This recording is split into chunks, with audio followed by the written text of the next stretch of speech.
mentioned that I'm a big client, which we are, and therefore I steal all my stuff from him. So, one thing that we like about Jason at Federated is, frankly, his character. A lot of these strategists, they come in, they think they're smarter than God, and they usually are hard to argue with because they are so smart and they know so much. And they then mesmerize my portfolio managers. They become like Rasputin figures. And I have to, bar some of them from the offices lest they, drive us off a cliff. But Jason is humble enough to know that nobody's got all the answers. And he really conducts a dialogue with you, which I think is one reason why he's one of the most successful firms on the street in what he does. So he's been a great add for us to Lumen. My outlook hasn't changed either. We've been saying for several years now that we're in a multi-year secular bull market. This is not what people think. People think it's going to all roll over and die. We think, we're maybe halfway through a huge move up without a 20% correction. That's what a secular bull market is. So we think we have several years to go here. We think we're transitioning now. The first phase of a bull is always the world doesn't end. The bears have all the reasons why it's gonna. Of course, policy action prevents that. They're screaming all the way up, this is not fair, it should have ended, the Fed cheated, the government cheated, so-and-so. If they didn't do this, it would have all ended. Well, it doesn't.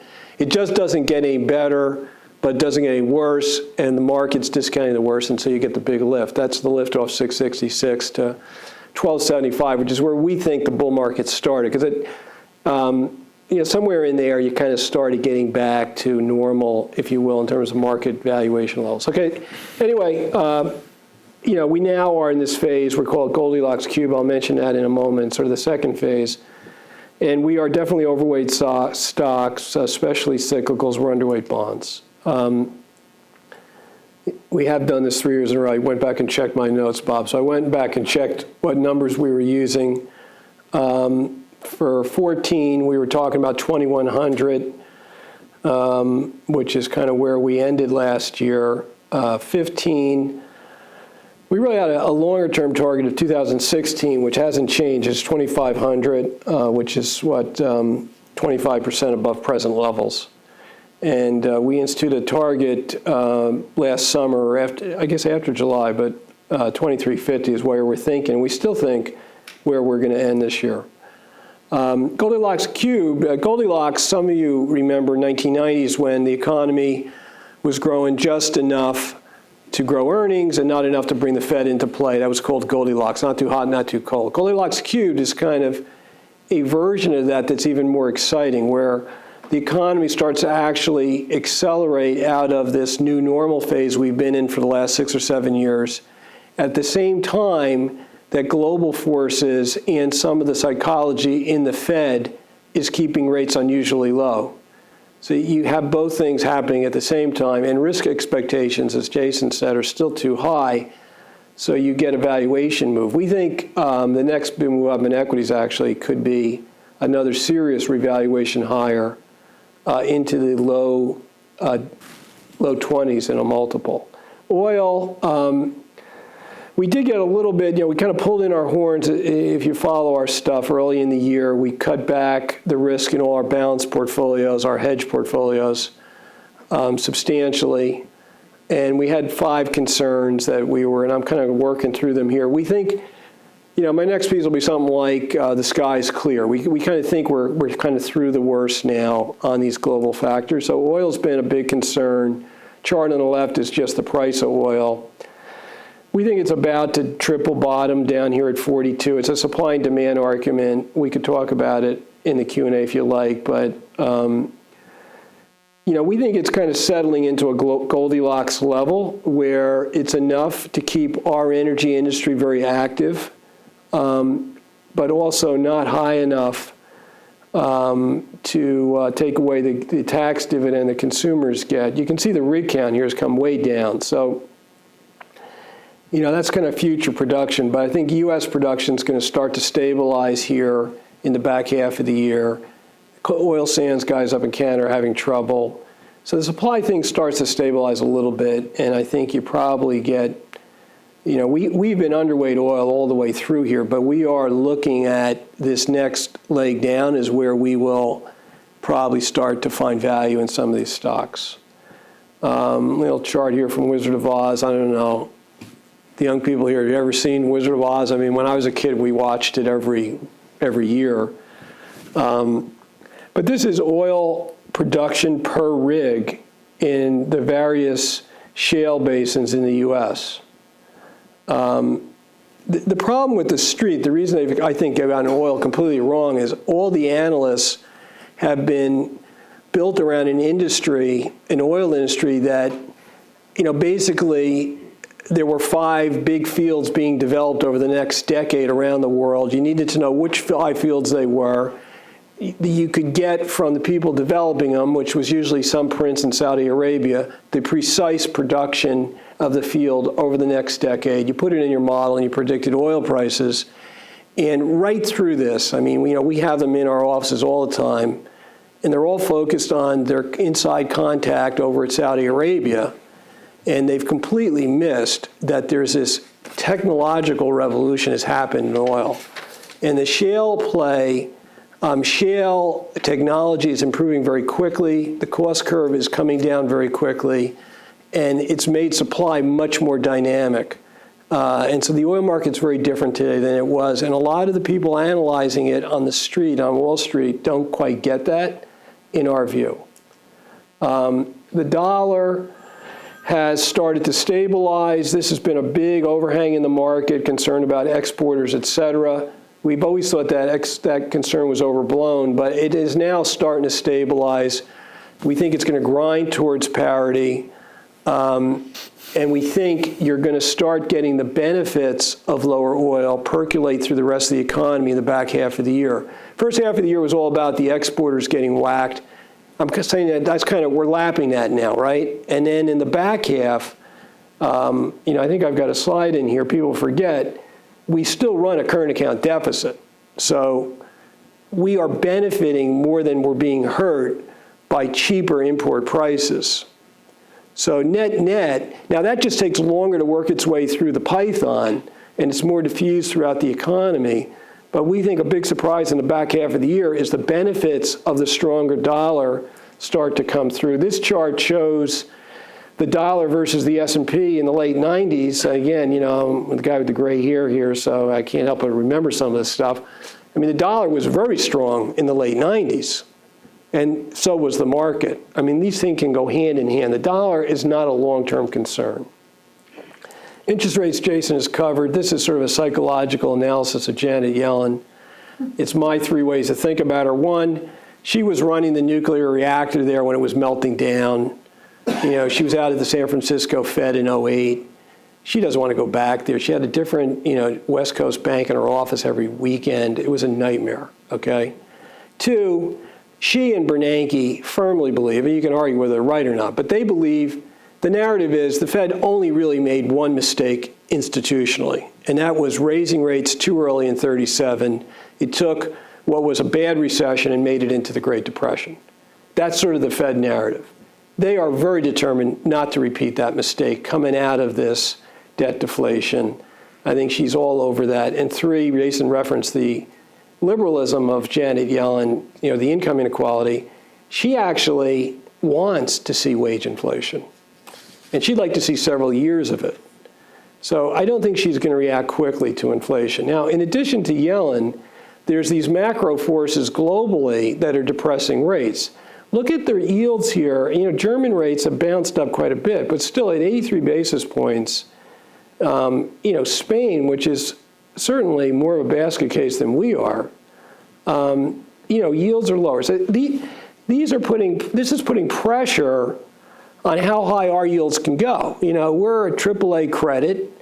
There's no arbitrage globally, right? I mean, at some point people say, well, I'll take the US at 235 over Germany at 83. Now, question is, where's German rates going in the back half of the year? Now, sometimes I oversimplify, but, supply and demand, this is what said rate. Now, in the first half of the year, German bond issuance was a lot. In the back half of the year, the German government is issuing nothing. In the first half of the year, the ECB did QE a lot. And in the back half of the year, they're doing twice as much. So they are going to be buying a ton of German government debt in the back half of the year, and they're going to have to pry it out of the hands of unwilling sellers because there is no new issuance. So I'm guessing that German yields are going down, not up, and that is going to be pressure on the longer end of the curve. This is very important for the bull market because people have been all fascinated with, they're calling it the taper tantrum 2. I keep telling my bond people, the taper tantrum 2 just happened. It's over. That's what the spring was about. So in the back half of the year, people are going to start getting comfortable with the notion that yields aren't really going that high. I call it one and done. I call it the apology tour. Janet Yellen was right on it again last week, right? I mean, she was told by her staff, you got to tell people we're hiking rates in September. You just got to tell them. Because people were, after the Greece thing, going, oh, they're not going to raise rates. And we were saying they are going to raise. So she went out there basically to announce they're hiking in September or at worst December. She couldn't help herself. Barely got that out of her mouth before she started talking about how she doesn't really mean to do it. She's sorry she's doing it. She promises she won't do it again. Maybe she'll get to 1%. She just wants to be normal. You know, as the market in the back half of the year, instead of getting increasingly nervous about the Fed hike, is actually going to get increasingly convinced that the Fed's only going to 1. They have equities priced against a 4.5% 10-year in this cycle. That's our work suggests that the market is saying long duration assets priced at 4.5%. That's where we're getting on the 10-year in this cycle. And we think if we get to 3.5 this cycle, maybe 4 or 5 years from now, that'll be a stretch. And we think the market is going to gradually take that on board. And it's going to take the multiple on equities into the low 20s, which I've said other things along the way in this bull market that people have said, I'm crazy. This is another one. Low 20s, he's out of his mind. That's what's going to happen, I'm telling you. Okay, economy. These are a bunch of numbers. All I'm going to tell you is it's mixed, but we think getting a little better. You know, Phil Orlando works with us, our strategist. You know, he's telling me, Steve, 42-year, I said, Phil, is that right? Can someone check that? Sometimes Phil, like 42-year low in unemployment claims reported this morning. Weekly jobless claims, 42-year low. Earnings are getting better. We're just coming through the earnings season now. You know, if you look at core earnings, strip out the financial impact on GE, because GE's got, you know, reported a huge loss, our big piece of the index. Numbers I'm seeing, it looks like we're up 7% year over year once you figure everything out. We're using 125 for this year on the S&P. We're a little high relative to everybody. We're at 135 for next year. I think that's very important. We had a big dip on the energy thing this year and as we get into the fall, all the street analysts and even the buy-side guys start pricing everything against next year. Against next year, we think we're trading at around 15 times earnings. I don't even need nothing else is better. We're not even near there yet. This is cheap. I'm getting myself too worked up. Back half earnings drivers, just a few. U.S. GDP reacceleration, we've got it growing at north of 3% in the back half. The housing sector is a big multiplier. It's very healthy right now. That's going to help the consumer. And we got deflation everywhere. China's running, you mentioned it, Jason. I mean, they're going to be running a buy one, get three free sale in the back half of the year here. I mean, they've got to keep the peasants happy. Commodities, energy, import costs, everything's going down, not up. That's going to be a surprise to all the bears who say the margins have peaked. They haven't peaked. The interest rate hike is huge, and we've got a lot of very people that should be up on this panel here, but I see David Arena, JP Morgan. I mean, Okay, if the hike comes in, let's say September, maybe December, not going to help us much this year, but people are going to be cranking in 50 basis points on the Fed funds for a full year for 2016. That's great news for the financial sector. Those guys, their margins are going to be a lot higher, and that is going to be a back half earnings driver. Stocks have traditionally had market peaks. These are all the big secular bull peaks since 1929. The market trades at a much higher multiple at those peaks and at a premium, a big premium to bonds. We're currently trading at a massive discount. I already asked and I answered this question. So, okay, one thing we're watching is, these numbers coming out of China. And the 7% GDP has really annoyed a lot of people. And they point, there's charts like this you'll see that are a little bit disturbing. I mean, if you look at electricity production, they're getting a lot of growth without using a lot more electricity. So, okay. So it's probably not growing that fast. But the only thing I would say, and Jason already said it, so I'll say it quick, on the left side, they do have more money than God. And if you're in Beijing with $400 trillion or billion dollars, whatever it is, $1 trillion, okay, and your choice is build another city in the desert, employ 100 million people, or let the economy collapse like the bears want me to, and have my head appear on a pike outside the Forbidden Palace. I guess you'll just build the city in the desert as long as you have the money, which they have. And I would also say on the right that the services side of this economy is growing very quickly.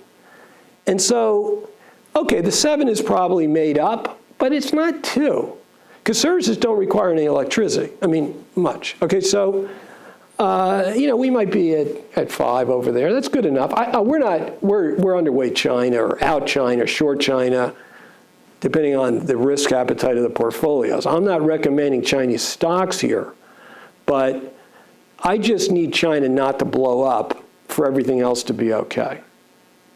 That's kind of my idea. Okay, you can't read this, but I'll just tell you, we put 2 more points into equities today. We've been gradually rebuilding our overweight, which we took off at 2,100 at the end of last year. And in this, in down days, we've been adding it. We're now back almost to, as you can see here, 90% or something of max. So we're heavy equities versus bonds, very heavy.